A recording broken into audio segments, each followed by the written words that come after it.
All right, hi everybody. I'm Katie Molloy with Randstad Sourceright, and our panel today is creating meaningful work in the modern workplace. Our panel today is comprised of these three gentlemen and myself, and I'm going to have them go ahead and do a brief. Are we going to have music throughout the conversation?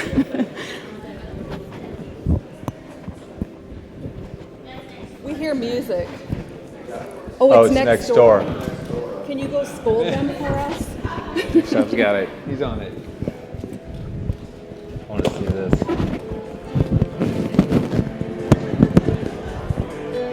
It'll be just a moment.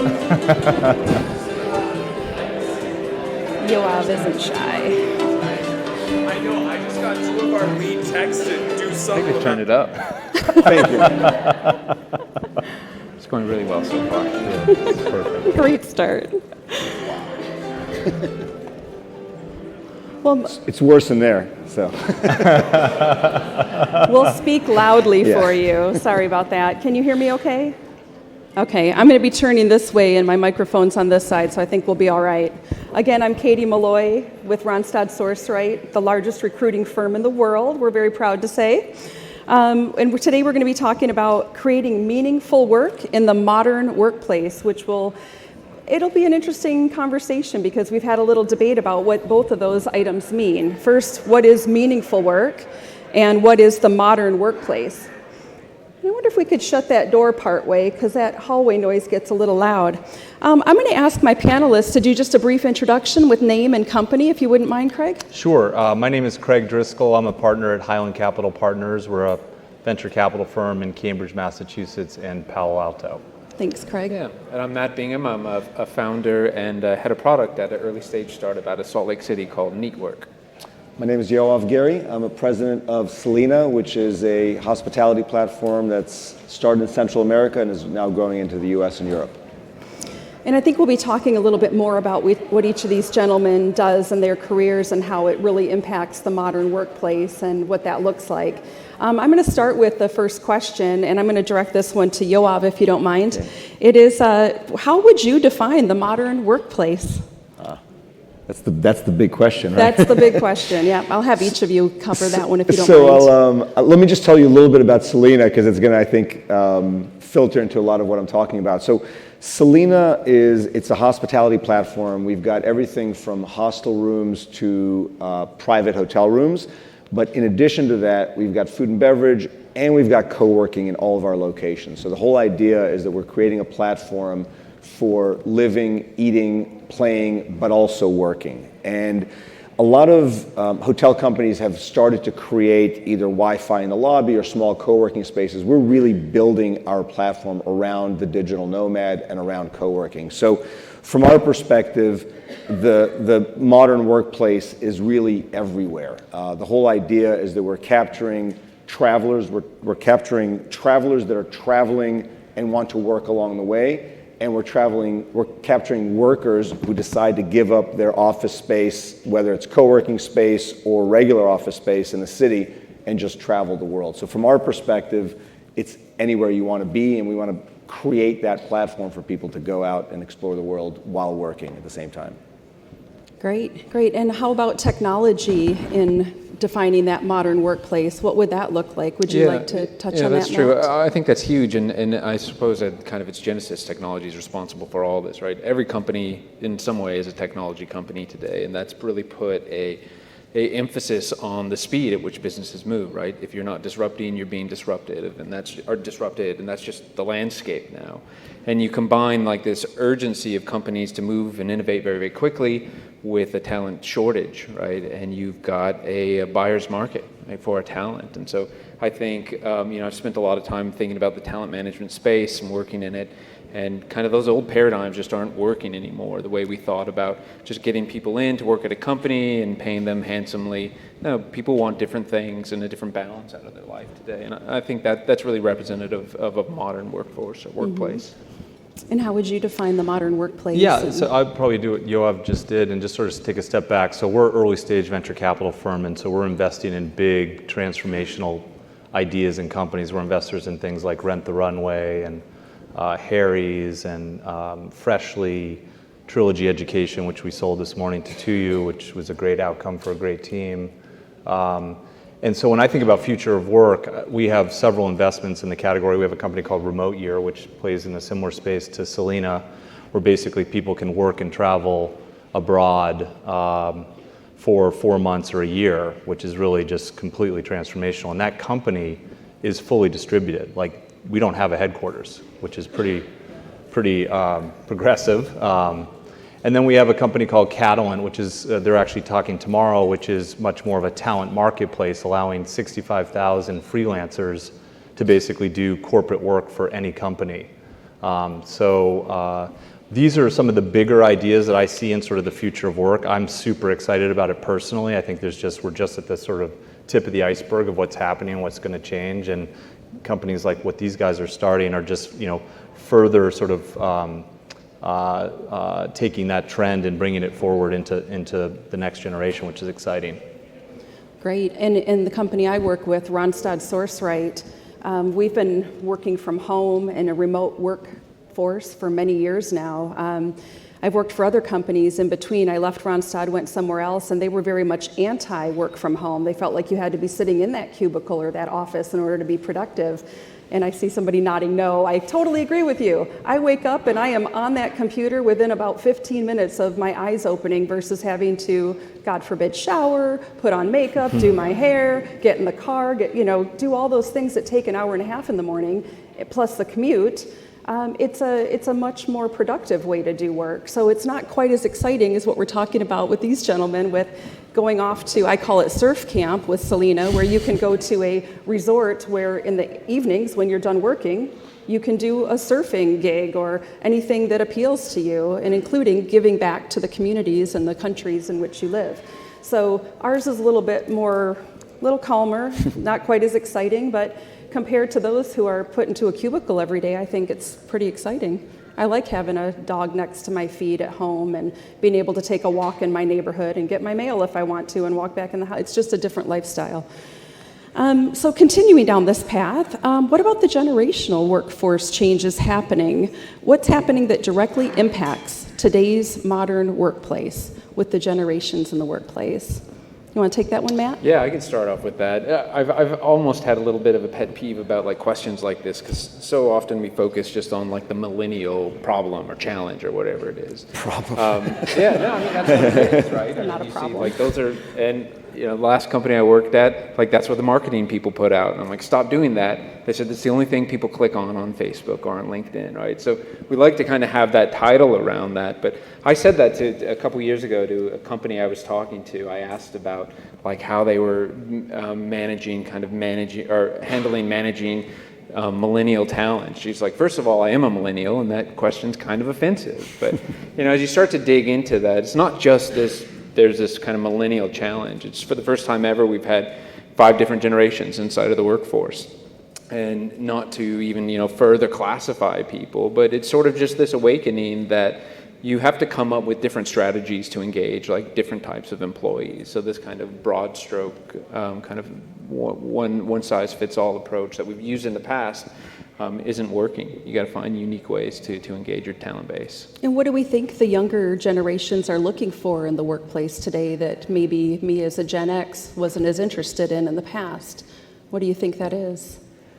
Well, I mean, I'd go back to just some examples. I look at what Catalent's doing and allowing people to freelance. I mean, the Fortune 100 are adopting these strategies. So there's what the younger, newer workers want to do, and then there's what companies realize is a more cost-effective strategy around talent. And I see this progressing even further, where large companies are going to have, that have 150,000 or 200,000 employees, are going to say, you know what, we really only need half of that as a core employee base, and we're going to throttle our talent with this on-demand talent marketplaces. So this stuff is coming. It's coming bottoms up. It's coming top down. I think it's really exciting. It's also a little scary that there may not be the sort of large employers that just sort of lifetime employment's gone, obviously, but even companies are starting to shift faster and faster. But I think it's a really exciting trend if you're able to maintain your skills. People talk about the 60-year curriculum, people are going to have to constantly retrain themselves for these dynamic workforces, and I think that's a huge opportunity. And I like the way you said the millennial problem. We do talk about millennials. It's really, I sort of refer to as millennials and everybody who wants to be a millennial, because there's sort of this aura around, they're just about experience and enjoying life, and they make money so they can go travel. And I'm far from being a millennial, but I wish I could go back and do that myself. And I think there is, forget the word millennial, I think the idea through technology and everything that's happening in terms of people freelancing, people are able to make money while on the road. You don't need an office space anymore. And it's nice to have the dog at your feet for sure, but you just don't need it. You just don't need that physical space anymore. And so I view it as anybody from 20-year-old to whatever year old, the ability to travel, whether within your city or your country or the world, that's where it's all heading at the end of the day. Obviously, eventually people get married and they settle down, they're going to have to, but even that is taking longer and longer. People are not taking mortgages, people are not getting married at the earlier ages they used to, and it extends the lifespan of traveling and experiencing the planet. So that's the way we look at it. Yeah, I'd challenge that a little bit, right? To say that I don't know that it's associated just to like a younger workforce. I think it is just that diversity of opportunities we offer our employees. I started my career as an engineer, still work closely with them, and I've known so many engineers that are just, they cling to stability, right? They don't want that change. Like they want to work it hard and kind of grind it out. Mm-hmm. Yeah. And so I think it is like the right strategy is finding the right set of options. Right, and it wouldn't work if everybody wanted the Selina lifestyle, right? It wouldn't work. I think it's very well put there. There's always, look, doctors are going to need to be in hospitals mostly. You're going to need that. Obviously, and there are people who are going to want to get married at the age of 20, get their job at IBM and be there for 30 years for sure. But I think the world of people that want to experience more opportunities, both in their career and in where they're physically, I think is expanding. But you're right, obviously there's always going to be a large subset that don't do that. Again about me being right. Yeah. We're noticing that in our engagement surveys, and we're a large employer worldwide, that there's a lot of interest in corporate social responsibility for all levels of workers. What do you see in the future of the workplace with companies giving more back to the communities or making it available? Yeah, one thing, we have a lot of companies, I mentioned a few, Rent the Runway and Harry's and others that make that a component of their offering, and it's really important, and it drives brand, and it drives loyalty, it drives engagement. I think there's also companies that just differentiate because what they do is so mission driven. Again, Trilogy Education, it's a New York-based company, we're constantly in a war for talent, but we would win, 10 times out of 10 because people were motivated by the mission of what we were doing, of educating and helping adult learners who weren't part of the digital economy enter the digital economy. So I think it's increasingly important. I think the savvy companies are realizing that they have to embrace this themselves because it allows you to be more successful at the corporate level. Yeah, I think that's interesting. I've worked for really, really big companies and really small companies, obviously. And one of the things when I joined Neatwork, we talked a little bit about what we wanted to build from a product perspective, but then we spent a lot of time just talking about like the type of company that we wanted to build, right? And I think we're just like at this new kind of age where people are much more socially conscious aware on a global level. And so there's always going to be, I think, that element of that like capitalistic element of big companies want to take advantage of this to attract the right talent. But I think more and more the shift that's really happening is people are just more aware of these issues. They're figuring out how to do the right thing in the world and in their lives. And you want that to carry over into your workplace. So I see it as less of like thought of as like, corporate social responsibility and like an employee benefit, and rather just being like, we all want to be good people and we spend a lot of our time at work and we should carry that into all aspects of our lives. Is that part of the modern workplace, having be a good person and do the right thing and help your community or your I hope so. fellow man? And it's sad when we have a program called Selina Gives Back where all of our employees have to give 6 hours a month at least back to their community, whether it's New York City or a beach in Panama, wherever it is. So it's sort of built in. It sounds cheesy every time we talk about it because people sometimes roll their eyes like, yeah, giving, like they just sort of sounds like a marketing ploy, but I think people are doing it because they do care. And one of our early investors is very much into impact investing, and his whole thesis now is if you invest in companies that provide impact to their local neighborhoods, forget about the money. The money will come eventually. And so he invests in companies that impact their local neighborhoods, and eventually that's where the money's made. And you figure it out along the way. And I think that a lot of our employees definitely want to join us for that reason, that we are giving back to the community, not just taking from it. For sure. Anything to add to that as an investor? No? Nope. Okay. So on the topic of meaningful work, how do we help our team members do their preferred work? And when we were looking at these questions at my office, we were talking about Dan Cable's book, Alive at Work, where you answer the question, I do my best work when? How do we help people do their best work when? How do we put that out there for them? What do we... Yeah, I'll start. No, I think that's, well, obviously, like the point of even kind of coming to this session, right, is finding meaningful work. And I think identifying that, what that even means, we've talked about maybe a couple different definitions of that. And it can be tied to kind of the corporate social responsibility pieces. But I think, you keep seeing like information and stories come out, sometimes statistical stories, sometimes just kind of op-ed pieces about the need for employees to want to make an impact at work, right? And that could mean going out and accomplishing something great and doing something great for humanity. But I think, that almost kind of overstates it, right, what people are trying to do. And ultimately, people just want to come into work every day and feel like what they're doing has an impact on the company, right? And they're doing something that matters.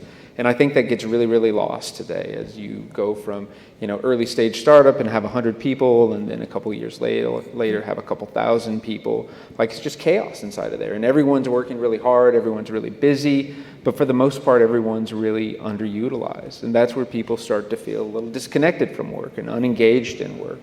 And one of the things we talk about is it shouldn't be harder to find something interesting to do at work than it is to find a new job.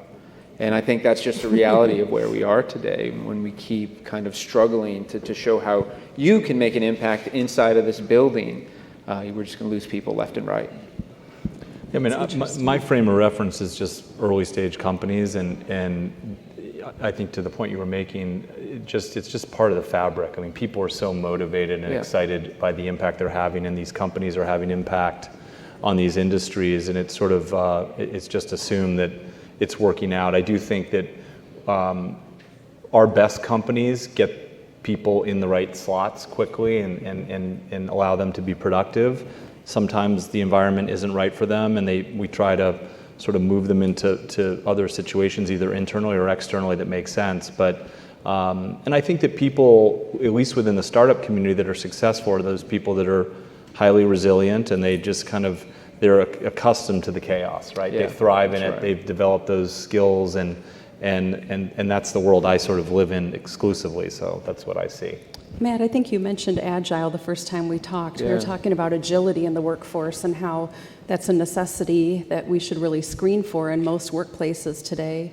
But something else you said made me think of something we do at work, which is finding out if people are really in the right seat. Maybe they were in the right seat when they were hired, and now 18 months have gone by and they don't really know how to get to their next step and keep their work feeling meaningful in their workplace.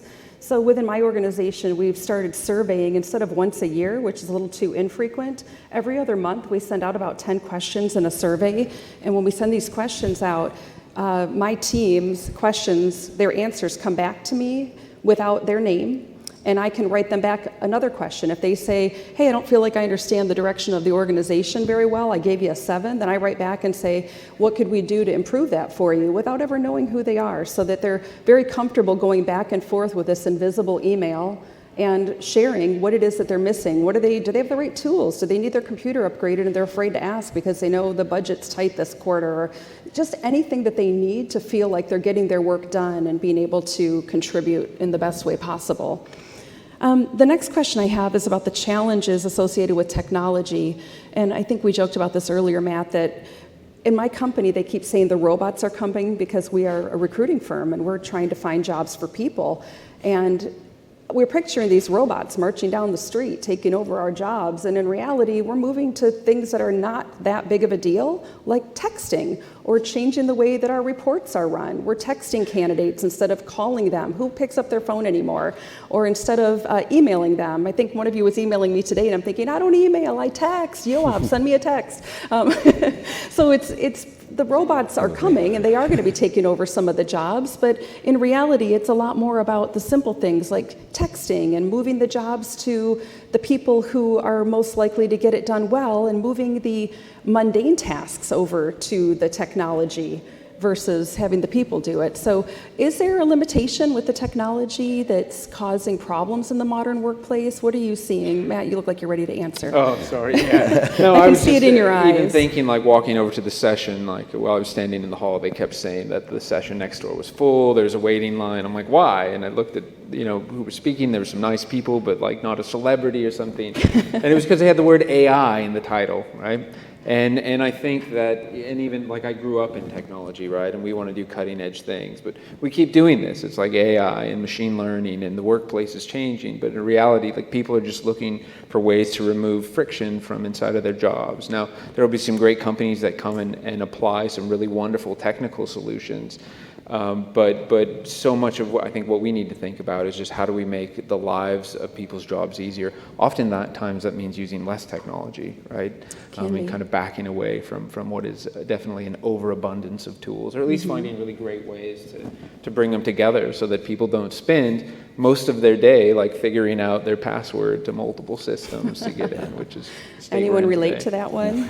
Password changing all day, yeah. Yeah, but it is, and sorry not to, it was just kind of triggered. I was meeting with the CIO it was like a essential oil type of company the other day, and he was talking about how he embraced innovation on his team, and he just started listing like the buzzwords. He's like, well, yeah, we asked all the team, and we had this hack day, not even a week, and they brought back these great solutions around machine learning and analytics.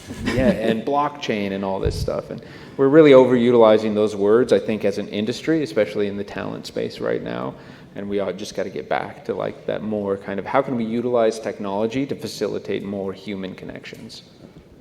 It's funny because our entire business model, if you look at our mission statement, it's all about allowing people to connect with each other, whether it's personally, socially, or personally at work, or personally eating and playing. There is too much going on online, and people have lost that human contact. What's weird is that at the same time, we're targeting digital nomads. So one respect, we want people to travel and get away from the office. In another respect, we want to give them the ability to meet others around the world. So it's a little bit of both in our mind. But I do agree that it's both sides of it. Technology allows us to travel and work remotely as much as possible. I mean, you could do it anywhere. At the same time, there is too much technology. There are too many emails. There is too much of getting up and 15 minutes later, you're on your computer. So even though we're really spread out as a company, we use Zoom a lot. We really sort of push people, stop with the 20 email chains. If there's a question that gets asked and there's 10 people on it, just get a quick phone call together. Put a Zoom link together. You can at least see each other, answer the question in 20, 30 minutes, and move on, rather than take 3 days of email trails, to answer those questions. Yeah. But so I think technology definitely allows all this, that enables everything we're talking about doing, but it does disconnect people eventually, and you need to bring them at some place. You need to get them back into a room to talk to each other, which is tough. Anything to add to that, Craig? Or Nope. any thought on This is great. technology? I thought you were going to tell us you invested in Zoom. I guess we'd be really No, happy. that would have been great. Well, Craig, I wanted to ask you about the future trends in the workplace. So what are the other sectors that are being affected, and what are you thinking the future is going to look like?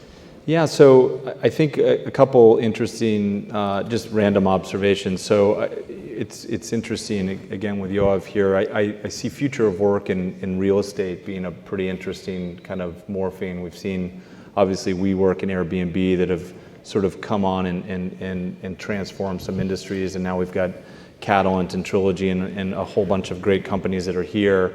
I think that some of those trends are still coming crashing together, which is pretty exciting. So I just led an investment in a company called Y Hotel like, why would I stay in a hotel, not the letter Y?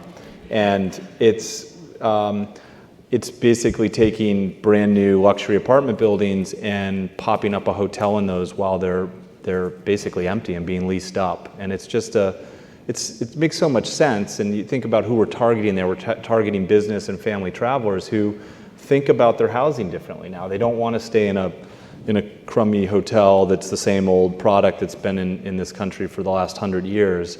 And those same workers are the workers that are, thinking about working remotely, thinking about traveling and working abroad, thinking about leveraging technology. So we also see health and wellness as a great, exciting area that's sort of on the other side of like millennials, for example.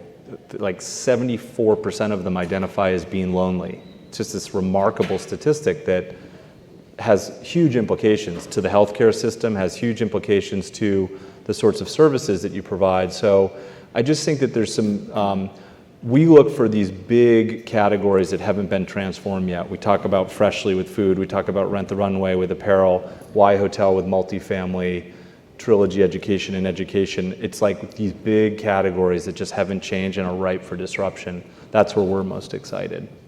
Interesting. Anything to add? Yeah, for look, the future? I think that, and maybe we exaggerated because we're so deep into it, but I think people disconnecting from offices and from cities and from traditional work environments, and even, WeWork is a very disruptive company. What it has done to office space is tremendous over the last 5, 6, 7 years. But we even see it as a step beyond that. You don't need that desk in New York City for 12 months. You can actually get that desk on a beach in Panama or in Shanghai or in London and just travel around, whether it's with a company like Remote or Selina, or there's other types of companies out there doing this. But I think that, and we were talking about this outside, that there will always be Goldman Sachs with a 200,000 square foot office building and thousands of employees in suits doing their thing. But to entice them to come out of business school and work for you, and to entice them to stay, it's going to be less about money. It's going to be more about the freedom. And it's about, listen, come work for us for 10 months in an office space, do your thing. And for 2 months a year, go travel. Take your laptop, take your phone with you, go travel the world, do what you want to do. I think that is an incentive for employees, whether they're millennials or however old they are. I think that's where it's all heading. People will seek those experiences as much as they seek the money and the career progression, because that's what they want in life these days. Yeah. I think I was actually inspired by kind of something you started talking about at the beginning of this, about the idea of the 60-year career, or what do they say? The first person to live to be 150 has already been born. And especially at an education conference like this, I think that's really telling, right? As the way we think about education is about to very, very quickly change, where people will go from going to all their schooling and then having their one career-ish to wanting to have 4 careers, like in a lifetime, right? And so it's kind of this new challenge to continually educate and to continually grow and explore new things. And I think one of the things we think a lot about in talking about talent management is, hey, these kind of old ideas of turning on like some courses for people to take and expecting that they're going to self-guide themselves and invent these new careers it's a little bit like asinine, right? That's not reality. So I think especially thinking about the employers, one of the best things that you're going to be able to offer your employees is those abilities to go out in the workplace and experiment and find new passions and grow into those careers as you morph over time. So maybe that's you're like the 5-year version, and that's like the 50-year version, but those are exciting things. Yeah, we still have hiring managers who look at resumes in our world and say, he's jumped around too much, I'm not sure I want to interview this one. And we think, are we really still saying that? Right. So what do you think is holding us back from having more of this modern workplace than what we're seeing today? I mean, you're seeing a modern workplace. I bet they're not all seeing this modern workplace. They're not even working from home. They're looking at me going, how do I work from home? Find me a job. What do you think is holding us back? Who or what?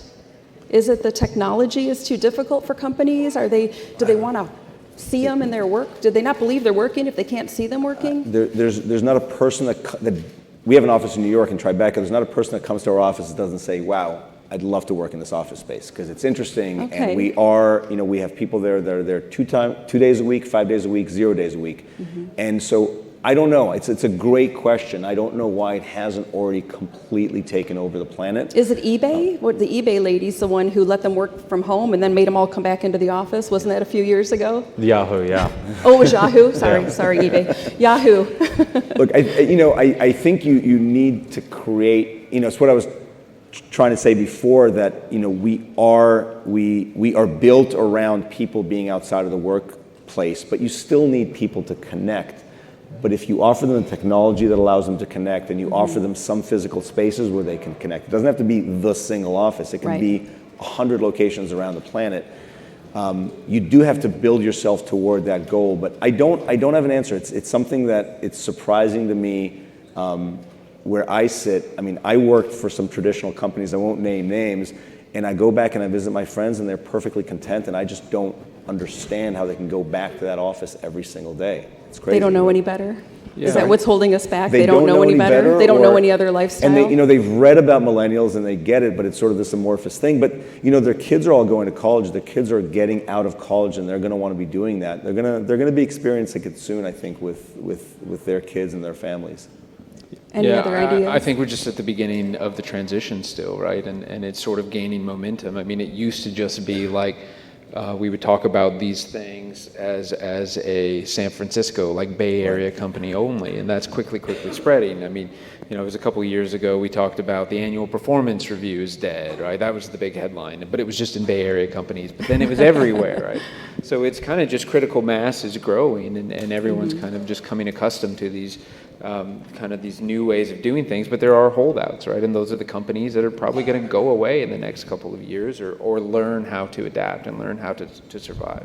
It's a good point, and I was just going to add to that we no longer have performance reviews. It's not an annual event. We do a great conversation every quarter, and we give feedback and get feedback and create plans, and then there's a merit increase, but it has nothing to do with a performance evaluation. Of course it's related, but it's not tied together. Something to add, Craig? No, I think I'm good. I'd be curious if anyone has questions about what we're talking about. What didn't we answer for you if we have a couple more minutes? Do we have a couple more minutes? 3, great. What didn't we answer that you were hoping to get out of this session today that you'd like us to talk about? Anybody? Yes. Thank you for the panel. I thought it was a really interesting conversation. I work for a nonprofit organization. We actually have our staff that telecommutes 2 days a week. And one of the things that we struggle with is we're really growing a lot, but we keep looking for more space, because what if they all want to be there on the same day? So this notion of hoteling is a complicated puzzle to figure out, and I'm just wondering how you guys looked at that.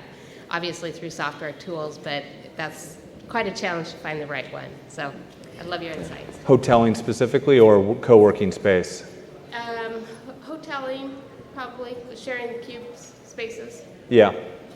I mean, and I'm sure Yoav has the strongest opinions about this, but I mean, we see so much activity in the co-working space. It's the stratification from, there's high-end, more luxury sort of co-working alternatives. There's more sort of trying to drive down the unit economics for others, and everything in between. So I think most cities, have multiple options.